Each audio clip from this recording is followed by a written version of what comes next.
गोंदिया जिल्हा परिषदेच्या महिला व बालविकास विभागात झाला 85 लाखांचा घोटाळा। हा घोटाळा केशोरी जिल्हा परिषद क्षेत्राचे श्रीकांत घाटबांदे यांनी उघडकीस आणला असून यामध्ये अनुसूचित जातीमधील मुली, महिला आणि शिक्षिका यांना जुडो, कराटे प्रशिक्षण द्यायचे होते। मात्र प्रशिक्षण न देता प्रशिक्षणाच्या नावाखाली पैशाची उचल केली आहे। फक्त एक दिवस प्रशिक्षण देऊन 85 लाख रुपयांची उचल अधिकाऱ्यांच्या संगनमतानं 3 NGOंनी केली।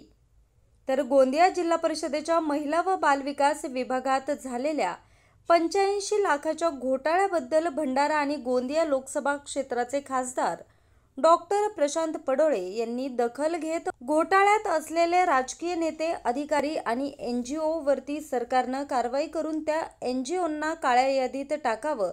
सरकारनं कारवाई न केल्यास रस्त्यावर उतरून तीव्र आंदोलन करणार असल्याचं खासदार डॉक्टर प्रशांत पडोळे यांनी सांगितलं।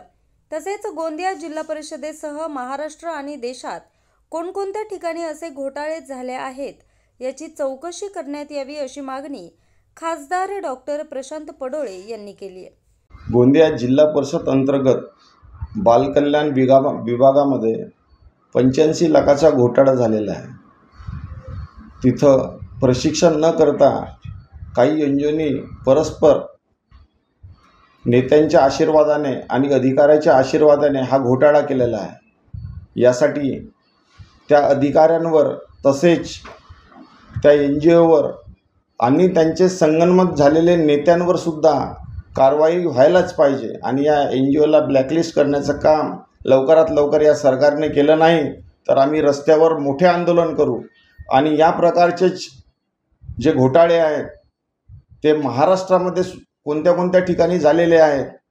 महाराष्ट्रातच नाही तर डबल इंजिनची सरकार आहे, पूर्ण देशात असे घोटाळ्यांची हे सरकार झालेली आहे आणि हे मोदी सरकार यांना संरक्षण देण्याचं काम करत आहे। तरी आज या सरकारला आम्ही वॉर्निंग देतो आहे, असा गरिबांच्या पैशाचा समजा नुकसान होत असेल तर आम्ही पूर्ण देशभरातील जनता रस्त्यावर उतरू आणि यांना धडा शिकवू। न्यूज रिपोर्टर चेतन समरीत, आज 24 तास, गोंदिया।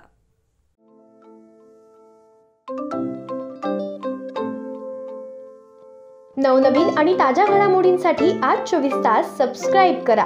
त्याचबरोबर बेल आयकॉनवर क्लिक करा आणि मिळवा आमच्या बातम्यांच्या नोटिफिकेशन्स। तसेच आज 24 तासची प्रत्येक बातमी आपल्याला कशी वाटली हे कळवा, लाईक करून, कमेंट करून आणि आमच्या बातम्या शेअर सुद्धा करा।